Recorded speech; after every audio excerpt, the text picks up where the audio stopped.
Hey gamers, John here. So today is Valentine's Day, a day of love, cherishing, friendship, and caring where you lean on with friends, have candlelight dinners with your better half, telling your family members how much you love them, and even popping the big question. But when it comes to video games, there will always love stories, be it true love, tragic, or platonic. You can't have a video game without a love story to make it even more interesting, folks. Some love stories in video games were quite typical ones. Others were very intense and hold a special place in my heart.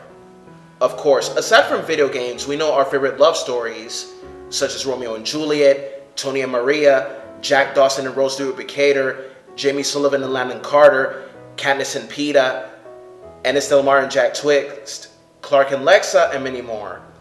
But enough of that, gamers. Let's begin the top 10 video game couples of all time. Number 10. Nathan Drake and Elena Fisher. We all knew there was a spark between Drake and Elena since the first Uncharted video game. But what I like about Drake and Elena is that they have something in common, such as adventuring, traveling through some world wonders, and more. When Chloe and Drake shared a hot scene in Uncharted 2, we all thought that Drake was going to be like James Bond meeting a new flame. But it turned out that Drake and Elena were meant to be. Though estranged in Uncharted 3 and 4, they still remain one of my favorite video game couples of all time.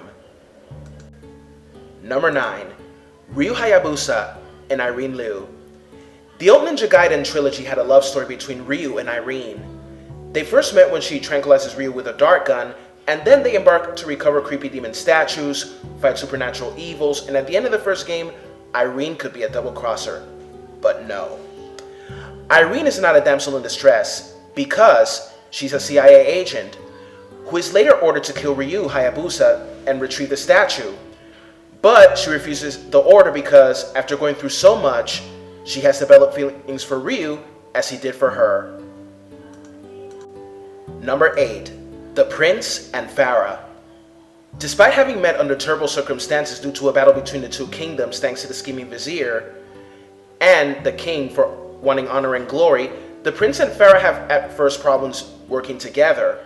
But as they do work together, they start a bond, and in the end, the Prince goes from a spoiled brat to a humble and wise warrior, hoping for honor and glory instead of gaining wisdom.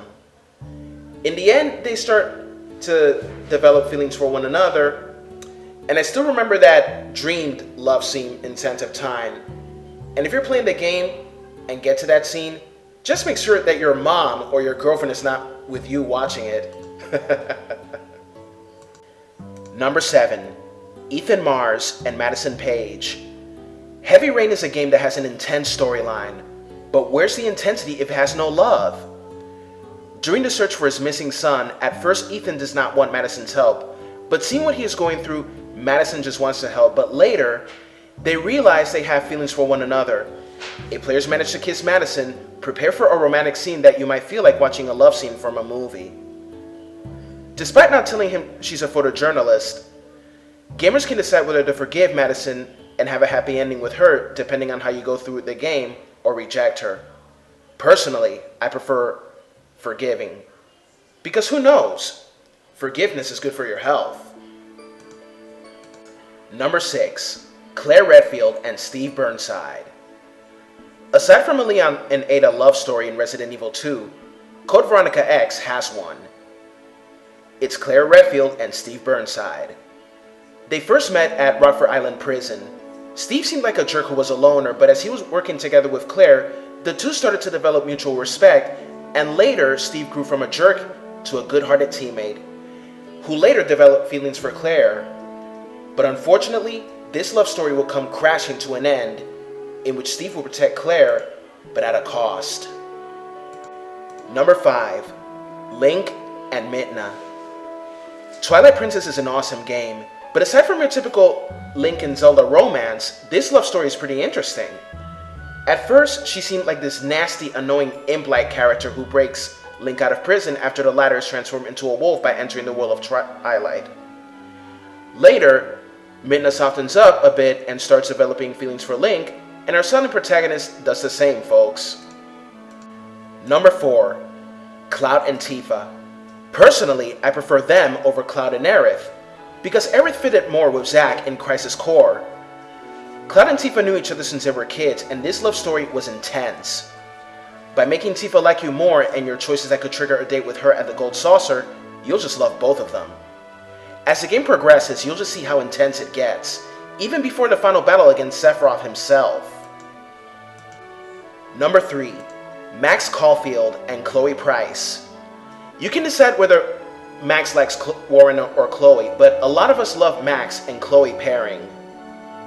I think that I like the pairing of Chloe and Max since they seem perfect for one another and they go through so much together. Chloe was alone after Rachel disappears, but when Max returns, she regains the kind of life she had after Max leaves, and later befriending Rachel, who later disappears, leaving Chloe heartbroken and alone. You can decide whether the two of them share a kiss in the end, or be it Warren, but personally, I like Max and Chloe together. They seem perfect for one another. Or should I say, they are perfect. Number 2. Sora and Kyrie. Kingdom Hearts. Who doesn't love that game? I laughed, I cried, and enjoyed this game with all of my heart, seeing some of my favorite Final Fantasy and Disney characters in one game. Sora and Kyrie are perfect for one another, even though at first I thought Kyrie would end up with Riku, but it turns out that Sora felt like he wanted to share the Papu fruit with Kyrie, and I believed it was pretty cute, and to me, they fit as a couple, Sora and Kyrie. Honorable mentions. Master Chief and Cortana. They were like this Bonnie and Clyde type of couple in the Halo universe. Even though Cortana is an AI, she and Master Chief are made for each other. Naked Snake and Eva. Before he was known as Big Boss, at least he had a love story with Eva, and some scenes he had with her, even at the end of the game, were not only hot, but cute and touching. Squalt Leonhardt and Renoa Hart-Tilly. One of my favorite Final Fantasy couples. Who doesn't remember that famous dancing scene from Final Fantasy VIII? Renoa looked pretty in that white dress, while Squall looked awesome in that Seed graduation uniform. Talk about prom night, folks. Shepard and whoever you bond with. Mass Effect has an awesome storyline, and whether Shepard is male or female, you can decide whether you can go for Ashley, Liara, Kaidan, or anyone else in Mass Effect 2 or 3. In Mass Effect 3, not only you can bond the female Shepard with the same gender, but the male Shepard, for the first time in the 3rd game, you can bond him with someone of the same gender. Or whether in real life you're straight or LGBT. I would bond the male ship with either Ashley or Liara, and as for the fan ship, I would bond her with either Kaidan or Liara. Zero and Iris. Mega Man X4 is the first title to feature a tragic yet intense love story between the Reploids, Zero and Iris. Iris was in love with Zero and will often beg Zero not to fight her brother. Despite her protests, Zero fights him and then he has to fight her. It was a sad fight, but a memorable couple, and no, I am not going to include that scene, ladies and gentlemen. Please, don't pressure me into that. Micaiah and Soth. They both go through a lot in Fire Emblem Radiant Dawn. However, they are memorable for helping each other and believing in one another. And finally, ladies and gentlemen, number 1, Tidus and Yuna. I know, it's another Final Fantasy couple, but Tidus and Yuna, to me, have the best love story in a video game. The song Suteki Dane is beautiful and fits the two of them in that beautiful love scene in gaming history. As they travel and going through a lot so much, they fall in love and it's beautiful. And the reunion in Final Fantasy X-2 is just cute and emotional, ladies and gentlemen. And finally, to conclude this, I know there are still a lot of couples in video games. However, I can't just show typical character couples all the time like Mario and Peach, because we all know that they're typically a couple in each game. Of course, not everything in terms of couples in video games has to be heroes and damsels in distress. To be honest, I love pairing of heroes and strong females in the typical damsels in distress. So remember, gamers, comment, rate, and subscribe. This is John, host of Video Games in the World. Happy Valentine's Day, players, and have a good one. Bye-bye.